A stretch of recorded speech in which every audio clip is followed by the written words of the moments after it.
explore the wisdom of the revered Narada Bhakti Sutras, a cornerstone of Hindu devotion, with His Holiness Swami Jyotirmayananda. Experience 45 enlightening lessons on the essence of Bhakti Yoga. Discover the path to pure love for God and transcend the material world. Embrace the teachings that have guided devotees for centuries. Attain spiritual perfection through devotion. Prepare to understand the depths of divine love. Find your path to spiritual enlightenment. Trust in the sutras. Follow these instructions. Be blessed with devotion. And now, His Holiness Swami Jyotirmayananda.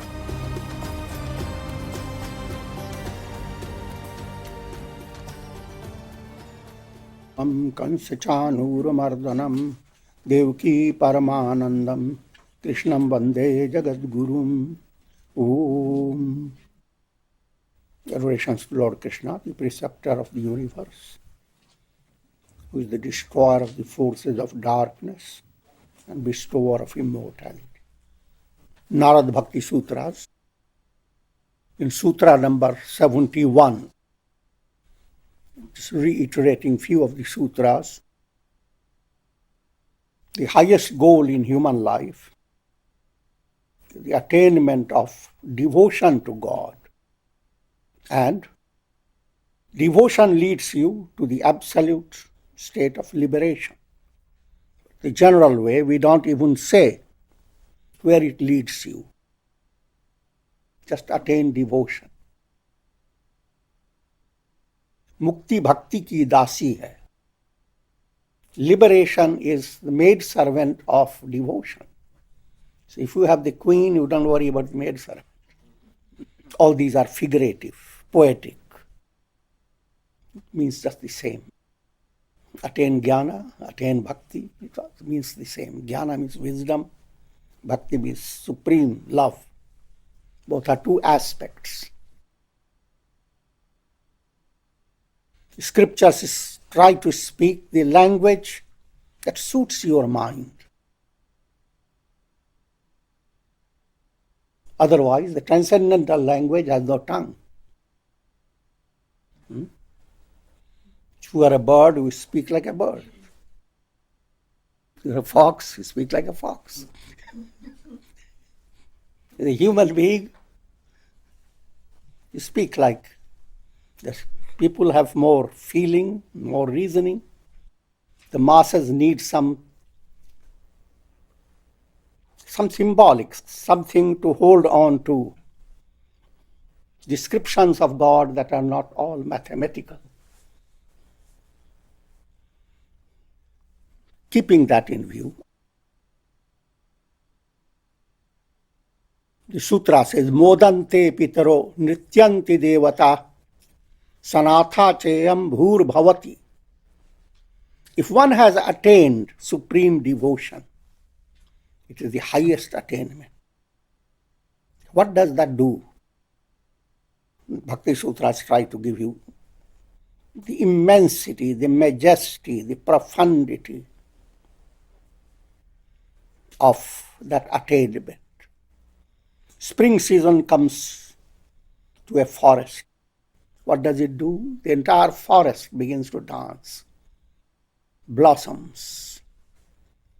Birds come in. It's a great rejoicing.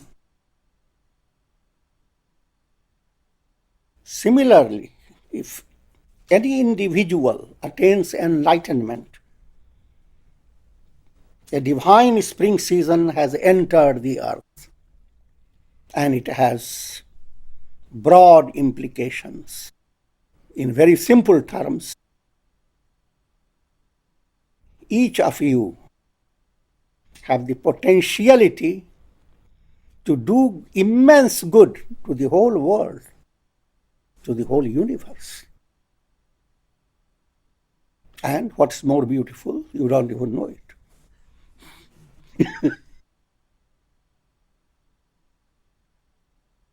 The sun shines, does immense good to all people, all living beings on this earth.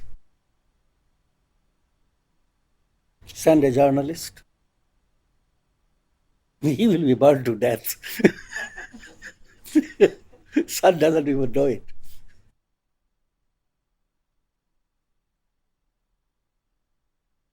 The very outset, let me explain to you what it means. If you are not spiritually advanced, all your focus is in the physical plane. So what you do with your hands and feet, that's what matters. And you can be a wonderful person, doing wonderful things. But your energy is extremely limited.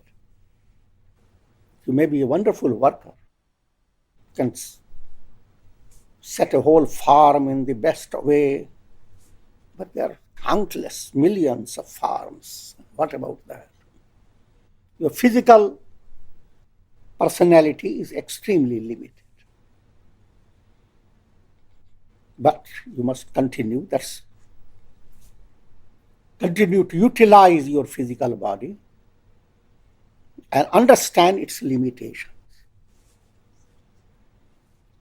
Your subtler personality, consider your speech, words. Your words have greater dimension because your words express through books, writings, and in present times very easily through. They are captured by so many technical instruments. So, even though you spoke in a small area, you may spoke with not very sweet voice, yet once it is captured, even 100 years later, you can put that recording. And people who listen to it, they start speaking about it. So understand, as in the level of speech, your influence on the world is much greater. But this can give you another idea. At the plane of mind, if your mind moves towards God realization, there are layers and layers of inspiring states of consciousness unfold, and they cannot be recorded.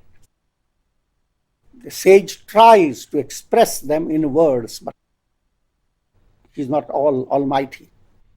He can't express them. Words are limited. But what has happened to his thoughts? They have not gone in vain. For ordinary thinkers, thoughts go in vain. When thoughts are on the basis of communion with God, when thoughts come on the basis of being attuned to God, those thoughts do wonders. And that's how the Vedas have come to exist. Vedas capture those thoughts, again, in a limited way. But going back to another simple point, if your mind has become enlightened,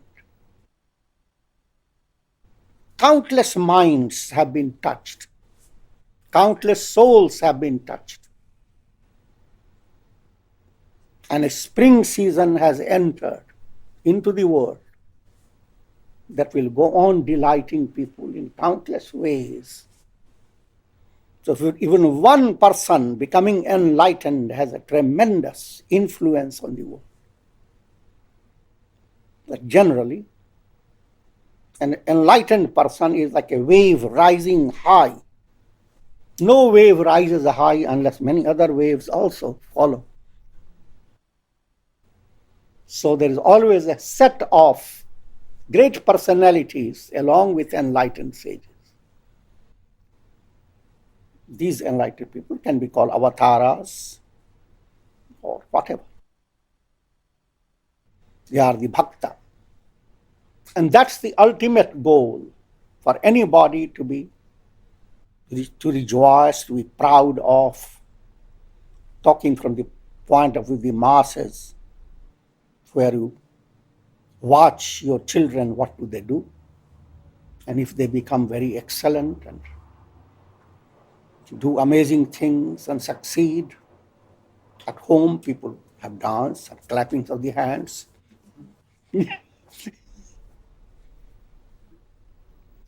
This is poetically described as 𝗪𝗱 पितरो नृत्यन्ति च 𝗱𝗃 𝗪𝗏ंशे वैष्णवो जातः स नस्त्राता भविष्यति Padma Purana.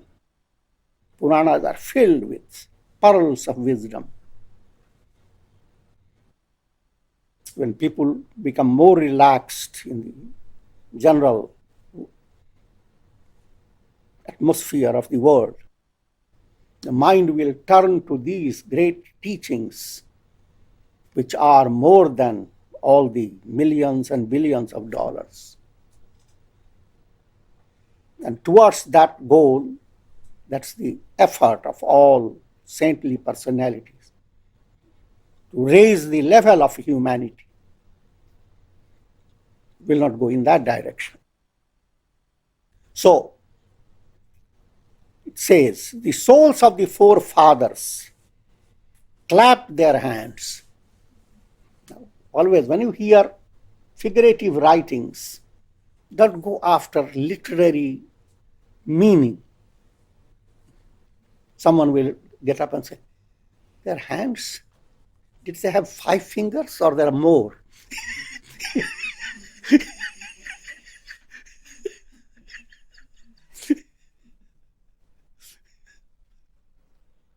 The idea is the rejoicings in every level, in the plane of the mind. Great rejoicings. All people whose minds are drawing from a higher level of mental plane, they become inspired. And they dance out of joy, declaring, in our line there has been born a devotee of God who will bring salvation to us. This is just a figurative expression. The whole world rejoices in a profound way. So if you want to present to humanity something humanity can be proud of, it's attainment of devotion to God, and thereby attaining enlightenment. If you say, well, then we should stop doing everything and just go after that liberation. No, that's not true. Then you have misunderstood. Movement towards liberation means an integral movement.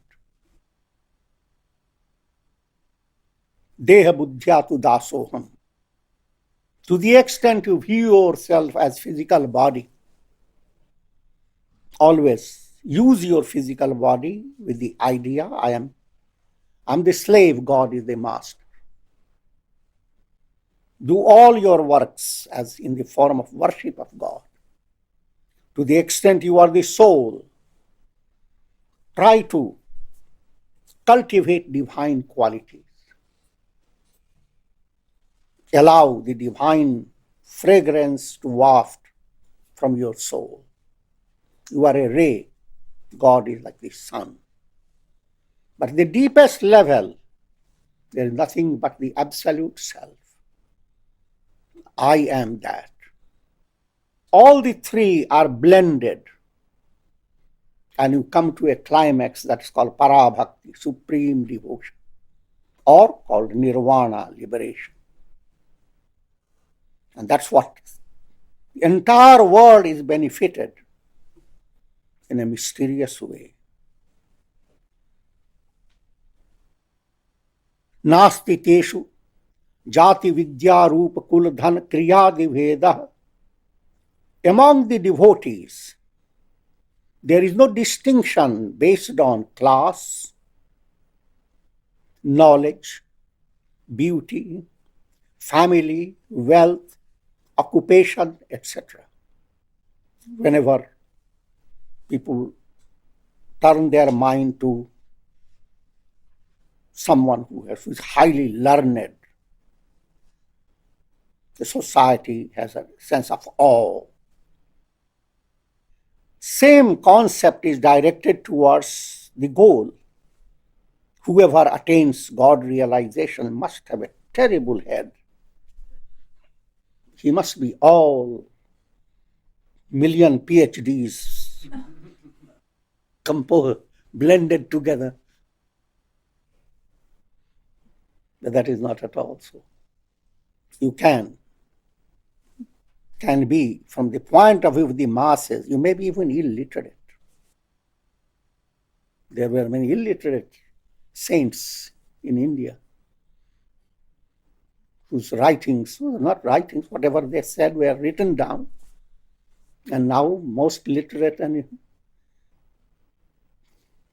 learned people base their research to get their PhD. Let me give just one or two illustrations. When Rama, Lakshmana, and Sita, in the story of Ramayana, they had to cross a river, and a boatman was called, and he came eagerly to serve Rama.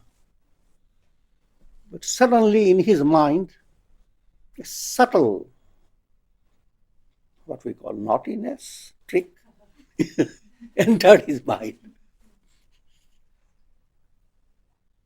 Realizing Rama, in his simple heart, he understood the grandeur of Rama without having learnt the Vedas, without having, just because of the purity of his heart. So he says to Rama, "O Rama, I will not let you enter my boat."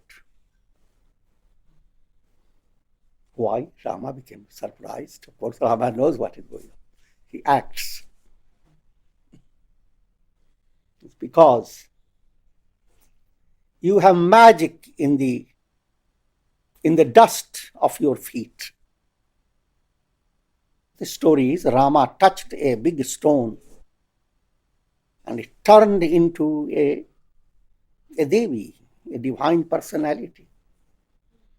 That was a symbolic episode that if God's foot touches a rock-like heart of yours, the entire rock will spring up.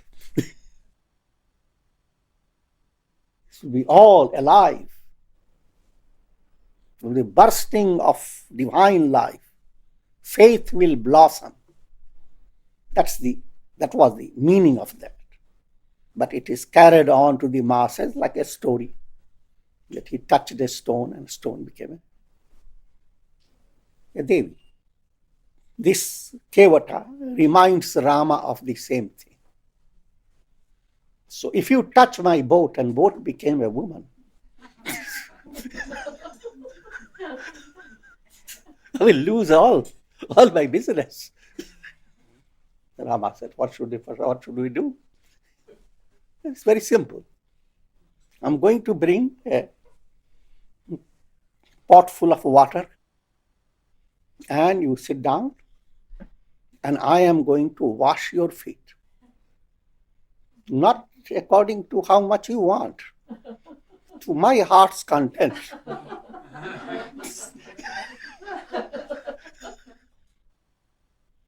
Rama looks at Lakshmana, because always whenever he was in difficulty, he looked at Lakshmana for help. Lakshmana didn't know what to do. He looked at Sita, she didn't know what to do. Rama sits down and 𝗀𝗃 brings a jar of water and starts washing the feet, looking at his face. and stream of divine feeling commune with God's heart. Again, the entire act is mystical.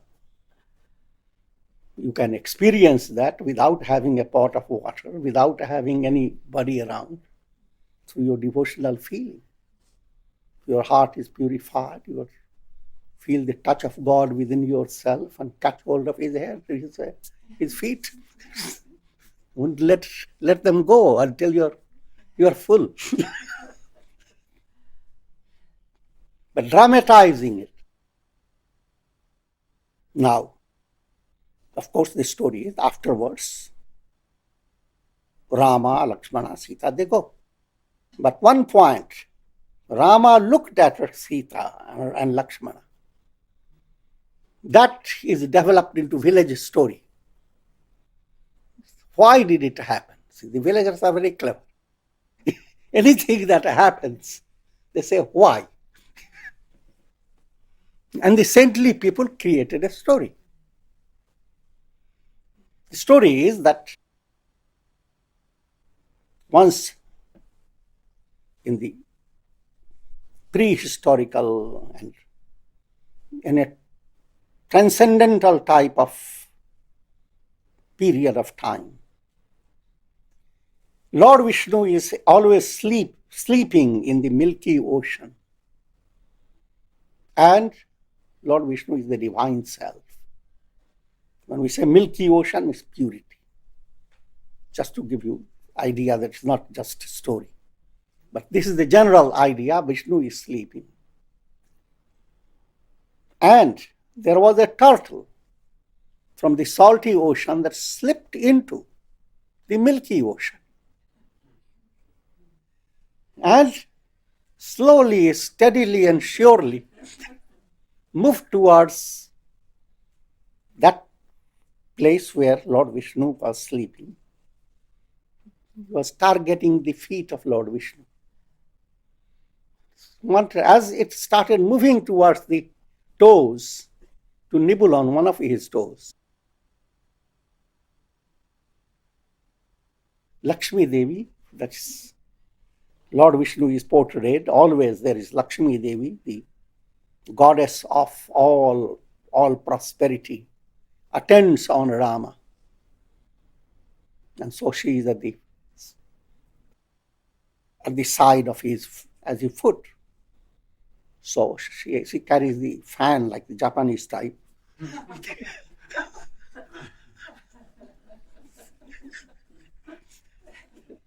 The moment the turtle started towards his toes, she gave it back.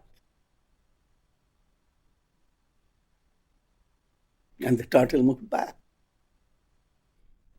Now, but the turtle was not discouraged yet. Turtle came again. This time, Sheshnag, the big Sesha serpent with 1,000 hoods. Those 1,000 hoods always, they create an umbrella over the divine self. Those 1,000 hoods of Sheshnag, they represent cosmic mind and its countless mentations, countless waves. But that's all portrayed like a big serpent. Now, as the turtle moves, this time it is the snake, the big serpent, with 1,000 hoods, blew upon him with fiery breath. Now the turtle lost, ran away from that. But the turtle kept a resolution within itself. Now, one day I'm going to outwit these two personalities. The one who has the fang, another which has the fangs. That's the purpose of life. Every soul, every jiva is a turtle, living in the salty ocean of the world process. There are times when you are able to do some sadhana and succeed. Some sattva develops in your mind and you slip into the milky ocean. That hardly you have gone to nibble on the feet. Lakshmi Devi tempts you. You have won a big lottery. Or some success, some type of attainment. And that stops you. When people get worldly attainments, then why to do sadhana? It comes out, you are happy and joyous. So one moves away. Now, there are some people, they don't move away. Even though they are prosperous, their mind moves on to God realization. Another type of prosperity now comes.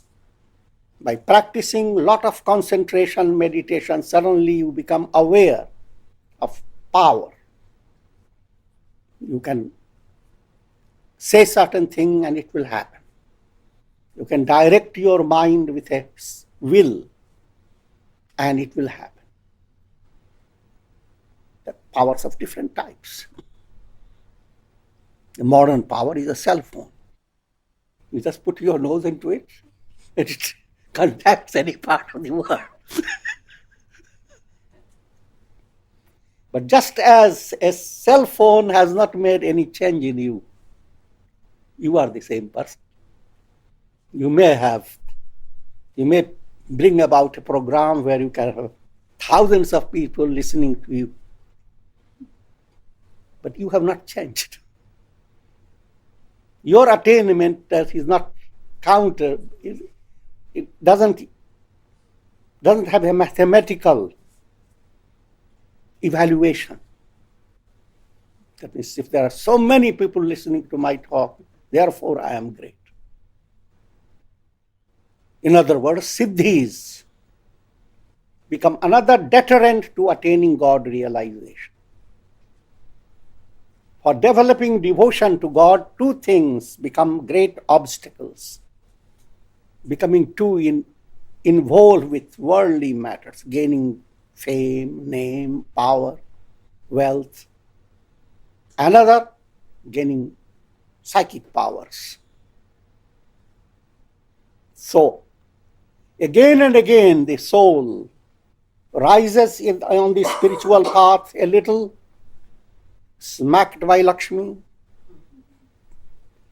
whipped by the hoods of Sheshanag, and again the soul ducks in, goes into the milky ocean, the salty ocean. Countless embodiments go on until there comes a time that great change has occurred. And you have practiced your sadhana in a right way under correct guidance, and now your personality has changed and the whole situation has changed. Lord Vishnu, who was sleeping constantly there, now he is walking through the forest. Lakshmi Devi, who was heavy with the fan attending on the feet, she is also there. And Lakshmana also. Sheshanag, that's Lakshmana. And situation has changed to such an extent that this devotee, 𝗀𝗂𝗽𝗀𝗆, doesn't have to be afraid of those two people, Sita and Sheshanag. And Lord Vishnu, God himself, extends his feet. He himself has become subservient to his will. This is a dramatization of normal worldly consciousness raised by bhakti to that level where you have risen beyond all temptations of wealth and psychic powers, and God has become easy If you have his feet, you have all of him.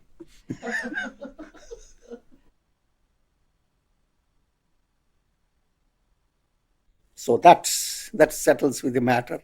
No matter which class you are in, may belong to a 𝘀𝗶𝗃 class, considered a low class, and you can attain enlightenment. Yes, 𝗀𝗃𝗃𝗀, because all the devotees are his. The relation between the devotee and God has come to a very high level. 𝗪𝗼𝑏ुद्ध्या 𝗍𝗏𝗏. From the deepest point of view, I am you, I am that. A devotee has no longer separation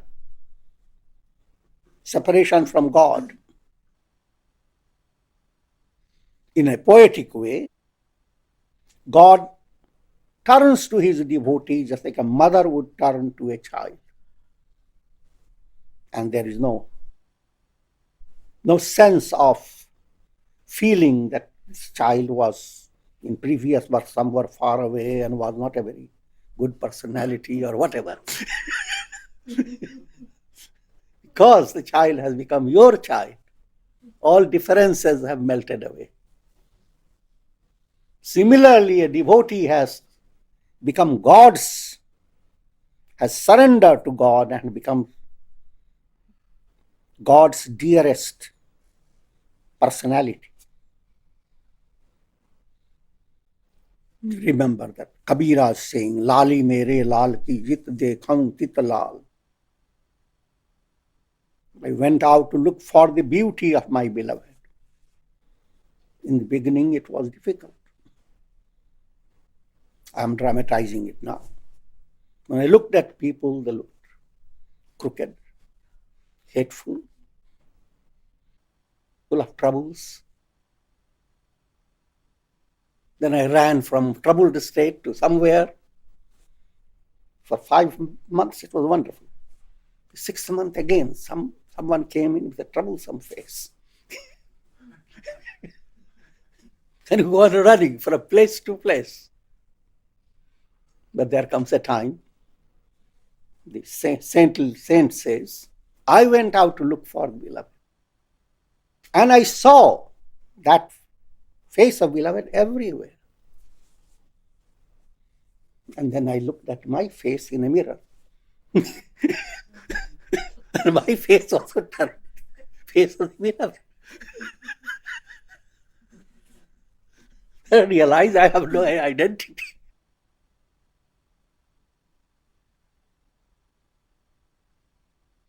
It's the ultimate attain. Vado na avalambaya. A devotee should not take recourse to vain discussions. Now, certain points that are helpful and a devotee should practice. The Narada Bhakti Sutras give the attention on those points. There is general tendency in human mind to get into discussions. Sometimes the need to discuss comes on a very sincere basis.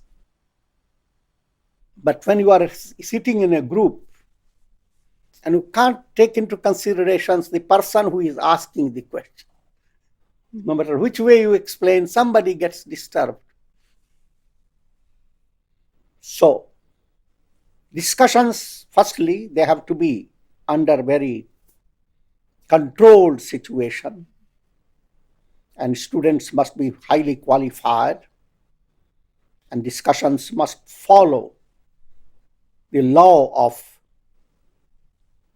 not contradicting the scriptures, the highest revelations. That type of discussion is allowed in Vedanta. But vain discussions, sometimes discussions go after simple things. Was Kumbhakarna really 4 miles in height?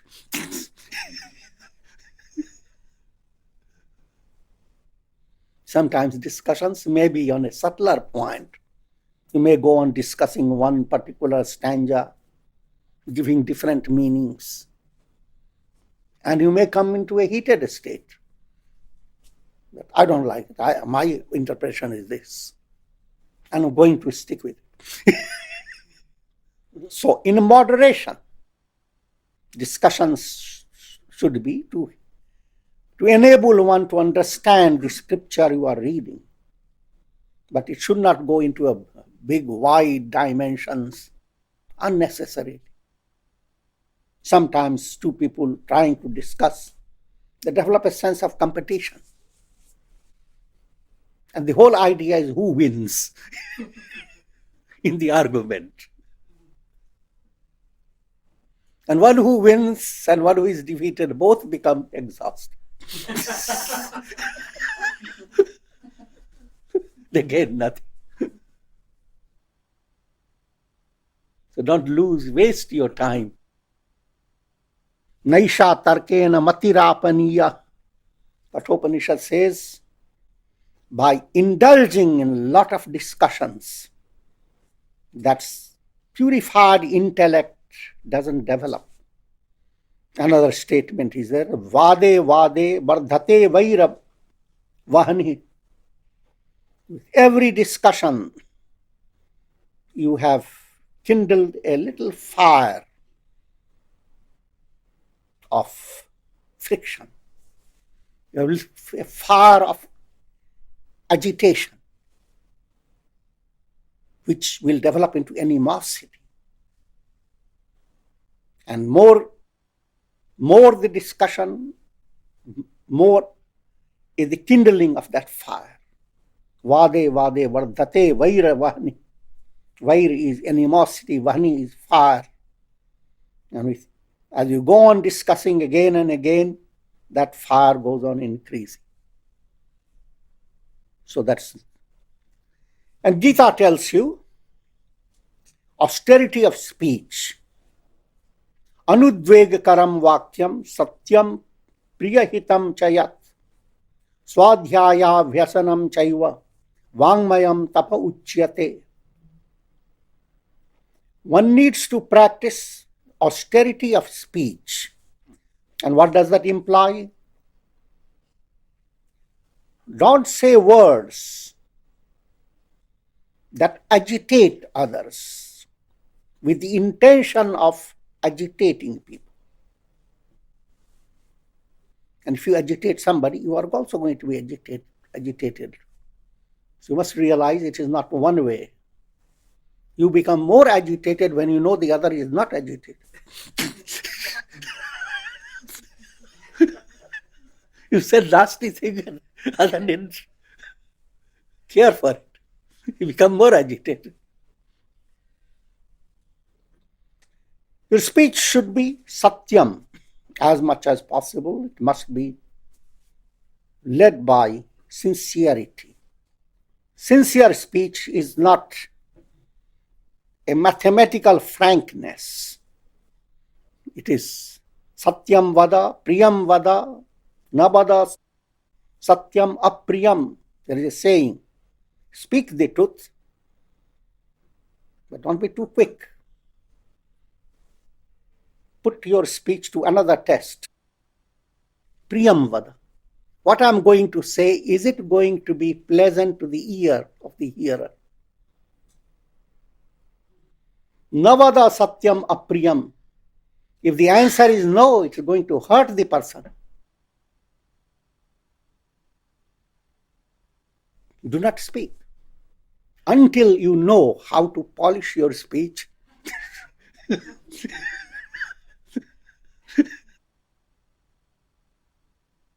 Sugar-coated. Sugar-coated pills. And how to put it down through the throat of the person.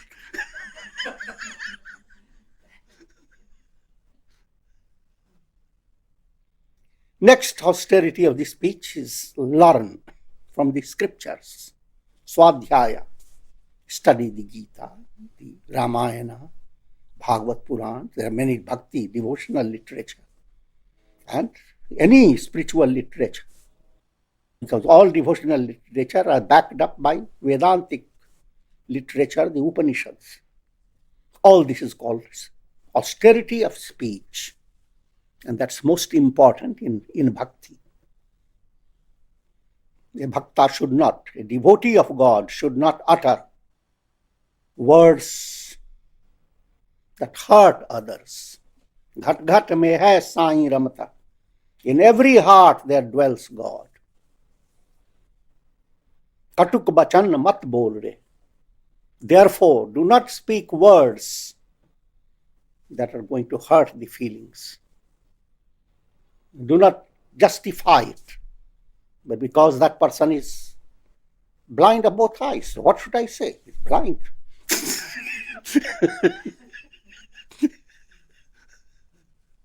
Don't justify. So with this we can Om Shanti Shanti. Thank you for joining us on this journey of spiritual growth. It's an honor to learn from the wisdom of Swami Jyotirmayananda. As we part for now, remember, the quest does not end. Take time to reflect on today's insights and integrate them into your life. Until next time, stay open, stay curious, stay present. The light within you is always shining.